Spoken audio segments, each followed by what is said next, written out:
métier d'assistant maternel, qu'est-ce que c'est? On lit souvent les parents se plaindre des salaires des maths sans comprendre la surcharge de travail.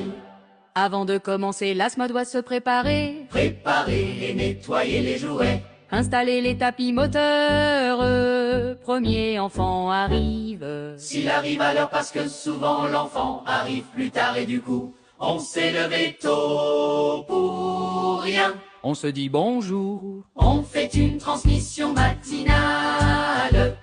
Papa, maman s'en va, on continue les accueils échelonnés. Dans la journée, on doit jouer avec les enfants sans prendre la place dans le jeu. Observer les interactions entre enfants. Gérer les potentiels conflits. Installer les activités qu'on a préalablement préparées sur nos temps perso. On se met à fond dans les activités, en adaptant en fonction de l'envie de chacun, de ses capacités, de ses préférences, etc. À la fin, on nettoie chaque enfant, on range l'activité et on nettoie les supports. Tout en gardant la vigilance sur les enfants. Puis les repas, si c'est nous qui fournissons les repas, on doit les préparer d'avance. Tu te doutes bien qu'on ne laisse pas les enfants livrés à eux-mêmes, hein? Puis les réchauffer. Encore une fois, les repas sont élaborés en fonction des capacités de chacun, tout en respectant les convictions religieuses et culturelles. La prise des repas est quelque chose de sport également. Il faut surveiller que les petits loups dont les parents apportent ne partagent pas leur repas.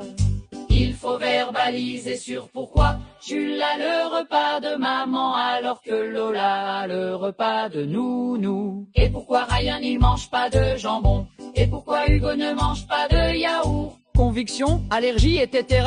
Du coup, on aborde le sujet des différences afin de normaliser que chaque individu est différent.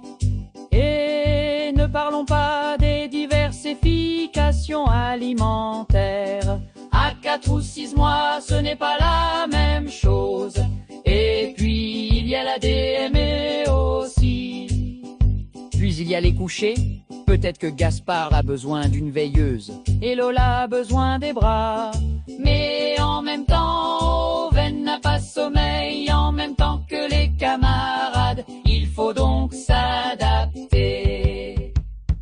On va enfin pouvoir manger rapido, tout en ayant Owen à côté. Puis il faut faire la vaisselle, ranger et jouer, nettoyer la salle de jeu. Si tous les enfants dorment, les transmissions du soir aussi. Chaque parent a le droit de savoir ce qu'a fait son bébé durant son absence. C'est tellement difficile d'abandonner son enfant la journée.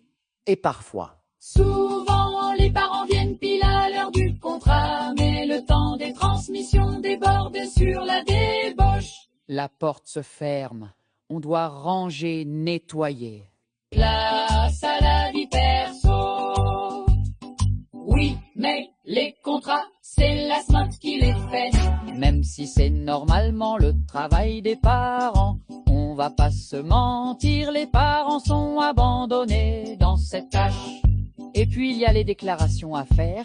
Encore une fois, même si c'est le travail du parent, c'est la SMAT qui doit tout faire pour que le parent ne se trompe pas. Merci Top Asmat d'exister afin d'éviter les erreurs. Tu crois que c'est tout? Que nini après, il faut courir après le salaire. Parce que certains parents pensent qu'on fait ce métier bénévolement et traînent un max pour payer. Et encore certains attendent la menace de prud'homme. Au final, l'ASMAT qui travaille en moyenne 45 à 48 heures par semaine, plus les rangements, l'administratif, la charge de gestion et tes serrères. Tu penses toujours qu'on fait ce métier pour le fric. Crois-moi, toi qui prétends ça, que ce n'est pas pour l'amour de l'argent que ces professionnels choisissent ce métier. Angélique Lecointre, assistante maternelle et auteur.